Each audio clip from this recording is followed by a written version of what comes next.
if you're not my mom, welcome to this open letter in which I suggest books for us to read together. I love to buddy read with my mom. It's one of our favorite things to do, even when we have to do it from 4,000 miles away. And we typically like to read speculative fiction. I mean, if there's one thing we like to do, it's speculate. So science fiction, crime fiction, thrillers, horror, mystery, that sort of thing. And we're just finishing up our latest read, and now we don't know where to go. So now I'm going to film myself describing 15 books to see what we could potentially be interested in this subcategory of books. We've had very few buddy reading successes, to be honest. We loved the Agatha Christie mysteries that we were reading, and we liked Kindred by Octavia Butler. So consider this our reference manual when we're trying to pick our next book club read. And Mom, if you're overwhelmed by the amount of books and the amount I'm going to start talking, there will be like 1-sentence descriptions for each book in the description of this video. So let's just get into it then. I know you enjoyed the gothic horror novel, Mexican Gothic by Silvia Moreno-Garcia, so I wanted to suggest something else by this author. It's called Silver Nitrate. Silver Nitrate is a mystery horror book set in 1980s Mexico City, and it's decaying film industry. It's about a group of friends, a curse, and a lost Nazi occultist film. You didn't like what was it called? Night Film, but I think that this could be a redeeming entry into the sort of blend of film buff territory and horror territory. This book has been described as a popcorn thrill ride and has been criticized for its lack of subtlety, but sometimes subtlety is not what you're looking for, especially when you're dealing with occultist film and curses. So I think that this could be kind of a fun, more camp read. Apparently for some readers this author can be hit and miss, so it's up to you if we want to dip our toes back in, but I will warn you that the criticism of this book comes from it having sort of a prominent romance. So you're not really into that, but if the last book that you read also had a semi-prominent romance and you weren't bothered by the author's use of romance, then maybe we could try again. So we'll see. This one's up to you. If we're not sure about Silvia Moreno-Garcia, but we want to stay in Mexico, I have another book for you. It's called Vampires of El Norte by Isabal Cañas. This is about the daughter of a rancher in 1840s Mexico who knows a thing or two about monsters, given that her home has long been threatened by Anglo settlers from the north. Something more sinister is lurking beneath the surface. Something that drains men of their blood at night. I've never read I don't think I've ever read a vampire novel, but I hear really great things about this. After some research, I've discovered that this one also has a prominent romance, but like the concept is just so delicious. I mean, vampires, Mexico, I'm eating it up. I think that this could be kind of a fun choice. So, but what do you think? Keeping with the Spanish theme, but changing countries, I want to talk about The Shadow of the Wind by Carlos Ruiz Zafón. This is considered to be a modern classic from Spain. It takes place in Barcelona in 1945, in which a man is grieving his mother by connecting with a mysterious book, but when he tries to find more books from this author, he discovers that this author's books have been systematically destroyed, every copy of every book, and that he might have the last one left. Our hero then has to navigate a labyrinth of secrets and conspiracy and doom's love. I know a lot of people online consider this book to be one of their favorites of all time, and that the writing has been praised for being well written and having this nice poetic flair.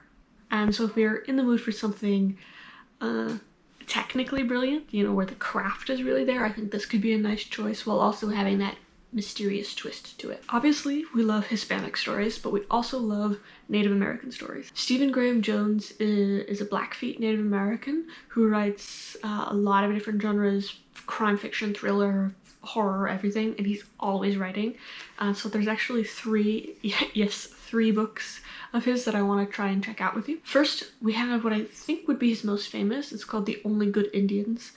You might be familiar with the phrase, the only good Indians are dead Indians. So this book will have kind of a social commentary around it, and I think all his books do. This concerns 4 Blackfeet men who massacre a herd of elk, but then 10 years later, they are being stalked by the spirit of one of the animals that they killed. This, I think, falls neatly into that crossover of social commentary and horror. Think maybe like Get Out. It also does remind me a little bit of Avatar: The Last Airbender, with like forest spirits and being one with nature and the consequences of your actions with regard to the environment around you. So I think that could be a nice entry point into this author's catalog. Next we have a book called My Heart is a Chainsaw. Great title. This stars a deeply troubled teenage part Indian outcast in the 1980s. She's obsessed with slasher movies. Think, you know, the 1980s midnight movie drive-in flair. But what will she do when she finds herself in the middle of a slasher? This book will play with horror cliches and the horror movie formula, while also having like the action and gore of a Tarantino flick. This is also the first of a trilogy, but from what I understand, it's more of a thematic trilogy starring some reoccurring characters, but we don't have to read them all, and I don't think we have to read them in order either. Lastly, we have Buffalo Hunter, which was released just last month in March of 2025. This is a horror novel set in the American West in 1912 and is told through interviews by a Blackfeet native named Good Stab. Hello. This book is about revenge, but it's also about vampires. Yes, we've crossed into a bit more paranormal here.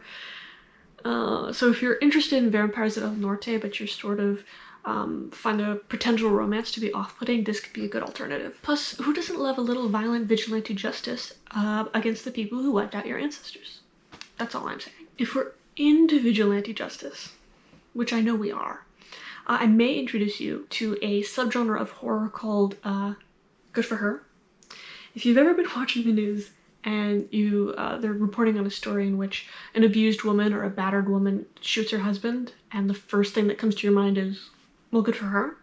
This genre is sort of dedicated to that sentiment of getting even, of taking back what's yours, and standing up for yourself and the injustices in your life. Given your love for the girl with the dragon tattoo, which some people consider to be in this subgenre, I think that this could be something you like, so I do have a bit of a list for you. I'm going to start with They Never Learn by Lane Fargo. This stars an English professor who is really good at getting away with murder. Every year, she searches for the worst man on her university campus and then plots his well-deserved demise. But how long can she keep this up? Similarly, we have something called Ring Shout. This is a dark, short fantasy novella about a woman and her quest to hunt and destroy the demons summoned by the KKK. It's like supernatural demon hunters meets alternative history meets like sweet, sweet justice. I think it's like really small, it's like this big, and I think that if we wanted a quick little weekend read or something, this could be a nice option if we're really thirsty for justice, perhaps. And I've heard good things about it. Next I have Out by Natsuo Carino. I'm pronouncing that in a Spanish way, but it is Japanese. This is about a woman who strangles her deadbeat husband and then seeks the help of her co-workers to dispose of the body and cover up the crime. In this book, we see like grimy Japanese underworld, the psychology of violence, the strength of female friendship, and a really intense like cat and mouse between her and the authorities. I think the friendship and gallows humor is something similar to Thelma and Louise. And I think that could be kind of a fun time while also being kind of gory and thrilling. Okay, at risk of belaboring the subject, I do have one more Good for Her horror. I do promise I'm happily married, you're happily married, we don't want to kill men. But horror and thrillers are genres that are all too often built on the violence against women, so it's really, for me, interesting and thrilling to kind of flip the script. So the last book I will recommend about killing husbands is called The Bandit Queens by, how do you pronounce her name? Parini Shroff. This takes place in India. The book's main character is a woman whose husband disappeared 5 years ago, and everybody thinks that she killed him, but she says she didn't. But then other women in the village start approaching her about how they can kill their own husbands, their own deadbeat abusive husbands. And she goes along with it, but how far can she keep this up? But what about some good old-fashioned mysteries? This is where we cut our teeth in this book club with our Agatha Christie, and these books will draw from the standard of mystery that Agatha Christie set 100 years ago. First, I want to recommend The Guest List by Lucy Foley. This is about a wedding celebration on a remote island. All is going well until someone discovers a body. We're talking spotty phone connection, an oncoming storm, the waves are too big, we can't leave the island, an ensemble cast of characters. and anyone can be the culprit. This is like classic mystery fodder. I heard really good things about it. I think this could be a nice callback to previous mysteries. Or what about The Only One Left by Riley Sager? This is about a woman who takes a job caring for an elderly woman.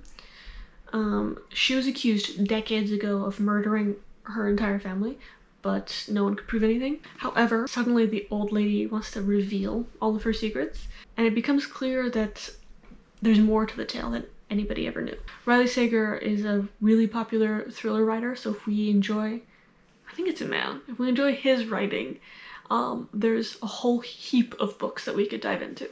The Thursday Murder Club by Richard Osman is a very successful mystery series set in a peaceful retirement village. 4 unlikely friends meet up once a week to talk about unsolved crimes, but then a crime is committed on their doorstep, and during the hullabaloo of the official investigation, our 4 heroes, who happen to be 80-year-old retirees, are doing their own investigation. From what I understand, that this is more of a light-hearted take on the genre and could be a nice palate cleanser after maybe one of the more intense reads on the list. When making this list, I was looking back at like all of the speculative fiction we enjoyed together, and one of those things is The Twilight Zone. So I was looking for books similar to The Twilight Zone in that sort of sci-fi style. From memory, I believe you liked the movie The Martian with Matt Damon.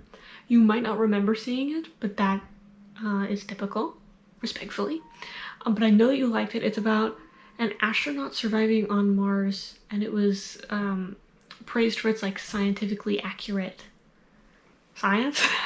And that was based on a book, and in this novel by the same author, a school teacher turned astronaut wakes up from a coma 12 light years from Earth. He wakes up with a bit of amnesia, but as time goes on, he's starting to piece together that his reasons for being there might have to do with the fate of all of humanity. There will be a movie adaptation, I think in 2026, with Ryan Gosling as the star, and I know you like to read books in anticipation of the movie release, so I think this could be really fun. I also know that this is like some people's favorite book, like of all time. Lastly, I have an old, sometimes favorite of ours, Stephen King. One of his most beloved books on this side of the new millennium is something called 11/22. It's an epic time travel thriller about a man trying to prevent the Kennedy assassination. This is a mosaic of many different genres, with thriller, mystery, horror, sci-fi, time travel, historical fiction, and I've heard nothing but good things about this book. Some people consider this to be their favorite Stephen King of all time. Given that one of our few success stories from this book club was Kindred, another time travel classic, I think that this could be a nice next step. But I do warn you, I think the book is quite large. I've never seen it in person, so bear that in mind, I guess. Okay, so that was 15 book suggestions. I'm sure you're overwhelmed. If anything stuck out to you, let me know. Again, short summaries in the description. Maybe pick out your top 3 and we'll move forward with that. And if somebody else is watching this, first of all, hi. Maybe you found some cool recommendations, and subscribe to follow along as I read these with my mom and tell you what I think. And like the video if you want to. I don't care. I care a little. And wow, that's it. Bye. Bye. You're still here? God. Okay, bye. Bye.